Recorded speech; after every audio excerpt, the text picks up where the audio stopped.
మందు బిళ్ళలంటే మన అనారోగ్యాన్ని తగ్గించాలి, మనల్ని తిరిగి ఆరోగ్యవంతుల్ని చేయాలి. కానీ మనం తరచుగా మింగే మందు బిళ్ళలే మన కిడ్నీలకు ఎసరు పెడితే అంతకు మించిన ఆందోళన మరొకటి ఉండదు.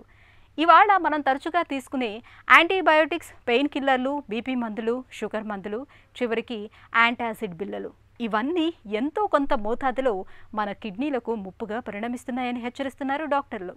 నిత్యం మనం వాడే మందులతో కిడ్నీలకు పొంచి ఉన్న ప్రమాదం గురించి ఇప్పుడు తెలుసుకుందాం.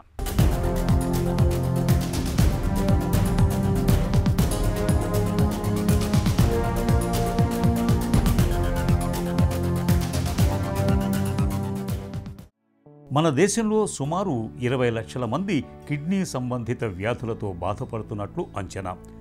ఏటా అదనంగా 2 లక్షల మంది కిడ్నీ వ్యాధులకు గురవుతున్నారని, హైదరాబాదు నగరాన్ని పరిశీలిస్తే 30 నుంచి 40 వేల మంది కిడ్నీ సంబంధిత వ్యాధుల బారిన పడుతున్నారని ఓ అంచనా. కిడ్నీలు చెడిపోవటానికి ప్రధానంగా బీపీ, షుగర్ వ్యాధులే కారణం. 70% మందిలో కిడ్నీలు పాడవటానికి హై బీపీ, మధుమేహం అదుపు తప్పటమే కారణంగా ఉంటుంది. బీపీ, షుగర్ ఉన్నవారు తగిన చికిత్స తీసుకోకపోవటంతో అది కిడ్నీలపై ప్రభావం చూపుతుంది. కిడ్నీలు పాడవటానికి షుగర్, హై బీపీ తర్వాత మరో ప్రధాన కారణం మందుల వాడకం. ఎసిడిటీ అని యాంటాసిడ్ మందులు వాడటం, నొప్పి అని పెయిన్ కిల్లర్స్ వాడటం, జ్వరానికని యాంటీబయాటిక్స్ వాడటం, ఇలా ఇష్టానుసారంగా మందులు వాడే వారిలో కూడా కిడ్నీలు పాడవుతున్నాయని డాక్టర్లు హెచ్చరిస్తున్నారు.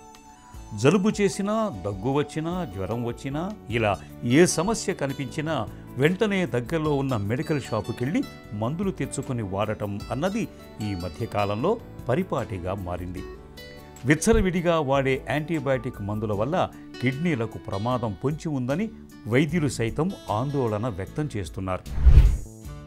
ఎక్కువ మనకి షుగర్కి కానీ బీపీ ఉన్న వాళ్ళు మిగతా భాగాల్లో కూడా ఇబ్బంది ఉన్నందువల్ల వాటికి కూడా మందులు వాడాల్సిన ప్రభావం ఉంటుంది.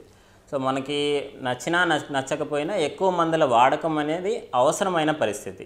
బట్ వీటిల్లో ఎంతవరకు మనకి ఇబ్బంది కలగకుండా ఉండే మందులు ఎంతవరకు మనం వాడగలమో వీటిని మనం జాగ్రత్త చేసుకొని యూస్ చేసుకోవడం బెటర్ అనమాట. ఇప్పుడు మనం కిడ్నీ వరకు చూసుకోగలిగితే ఎక్కువ ప్రభావం కిడ్నీ మీద చూపించే మందులు వచ్చి యాంటీబయాటిక్ మందులండి, దాంతోపాటు పెయిన్ కిల్లర్స్ అంట. సో యాంటీబయాటిక్ మందుల్లో కూడా అండి ఇంజెక్టబుల్ 2-3 రకాల యాంటీబయాటిక్ మందులు మాత్రం ఖచ్చితంగా కిడ్నీ మీద ప్రభావాన్ని కలుగచేసే మందులు. సో అందువల్ల మీరు ఏ ఇతర ఇన్ఫెక్షన్లకు కానీ లేకపోతే ఇంకేదన్నా కారణానికి జలుబుకో, దగ్గుకో, లేకపోతే ఇంకేదన్నా కారణానికి యాంటీబయాటిక్ మందులు వాడే ముందు విచ్చలవిడిగా మెడికల్ షాప్కి వెళ్ళి మందులు తీసుకోవడం అనేది మంచిది కాదండి.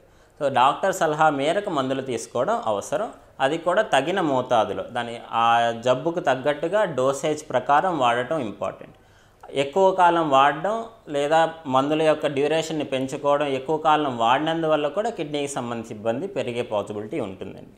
ఎస్పెషల్లీ ఇంజెక్షన్ నరం రూపంలో ఇచ్చే యాంటీబయాటిక్ మందుల్లో 2-3 గ్రూప్ ఆఫ్ యాంటీబయాటిక్ మందులు కిడ్నీ మీద ప్రభావాన్ని కలుగచేయచ్చండి. వీటిల్లో ఒకటండి అమినోగ్లైకోసైడ్స్ అంటారు. ఈ రకమైన మందులు ఎక్కువగా మన కిడ్నీకి సంబంధించిన ఇబ్బంది కలుగచేసే ప్రభావం ఉంటుంది.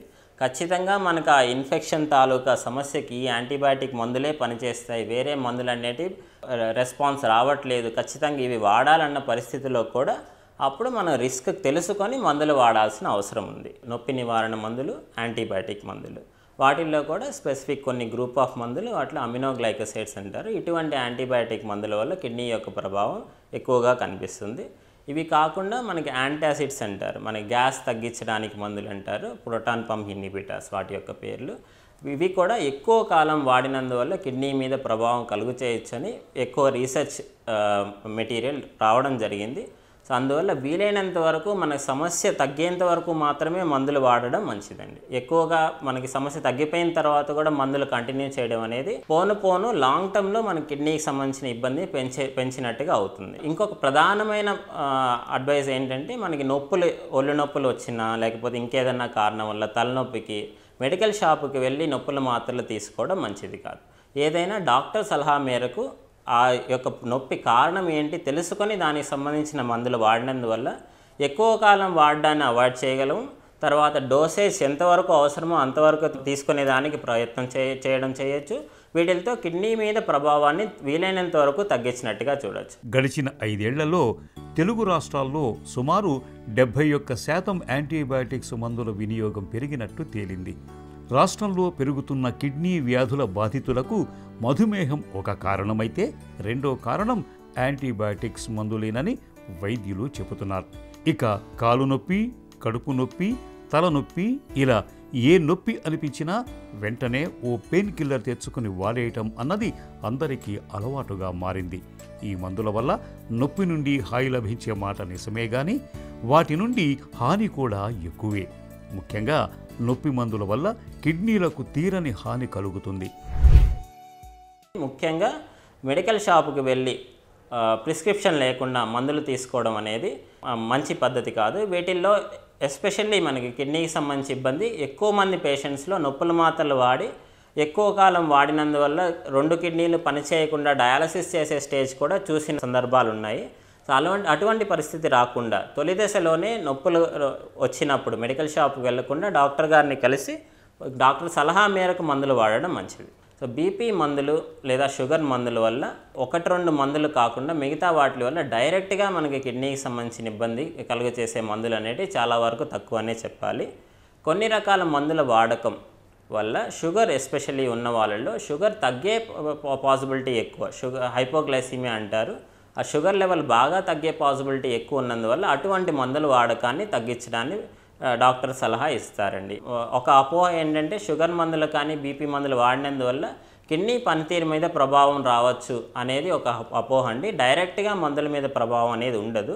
మనం అర్థం చేసుకోవాల్సింది ఏంటంటే కిడ్నీ పనితీరు తగ్గిన వాళ్ళలో షుగర్లో హెచ్చుతగ్గులు అనేటివి బాగా ఎక్కువగా కనిపిస్తాయి. సో దీనివల్ల ఏంటంటే మందులు ఎంతవరకు అయితే బెటర్ షుగర్ కంట్రోల్ ఇవ్వగలదో లేకపోతే బీపీ కంట్రోల్ ఇవ్వగలదో ఆ రకమైన మందులు తక్కువ నెంబర్లో ఎక్కువ సమయం పనిచేసేటట్టుగా మందుల వాడకం అనేది ఇంపార్టెంట్. నెక్స్ట్ ఏంటంటే షుగర్ చెకప్ అనేది రెగ్యులర్ ఫాలో అప్ అవసరం అవుతుందండి. ఎక్కువ కిడ్నీకి సంబంధించి ఇబ్బంది ఉన్న వాళ్ళలో హైపోగ్లైసిమియా అంటారు. షుగర్ బాగా తగ్గిపోయి దానికి సంబంధించిన లక్షణాలు తెలియకుండా అన్కాన్షియస్ స్టేజ్లో హాస్పిటల్లో అడ్మిట్ అయ్యే పరిస్థితులు కూడా రావచ్చు. అందువల్ల ఎస్పెషల్లీ కిడ్నీకి సంబంధించి ఇబ్బంది ఉన్న వాళ్ళల్లో షుగర్ అనేది రెగ్యులర్గా చెకప్ అవసరం. డయాబెటాలజిస్ట్ యొక్క సలహా అనేది రెగ్యులర్గా తీసుకోవాల్సిన అవసరం ఉంటుంది. సొంతంగా ఇన్సులిన్ డోస్ కానీ షుగర్ సంబంధించిన మందులు కానీ ఎక్కువగా వాడటం మంచిది కాదు. ఎటువంటి మందులైనా మనం వాడకంలో కిడ్నీకి సంబంధించిన ఇబ్బంది వచ్చినప్పుడు వాటి డోసేజ్లో మార్పులు అనేటివి అనివార్యమవుతాయి. సో అందువల్ల కిడ్నీ డాక్టర్ యొక్క సలహా మేరకు ఆ మాత్ర యొక్క డోస్ అడ్జస్ట్ చేసుకొని దాన్ని బట్టి వాడకం అనేది ఇంపార్టెంట్. అతి సర్వత్రా వర్జయేత్ అన్నది మనకు బాగా తెలిసిన నానుడి. ఏవైనా సరే మితంగా వాడితేనే హితం చేస్తాయి.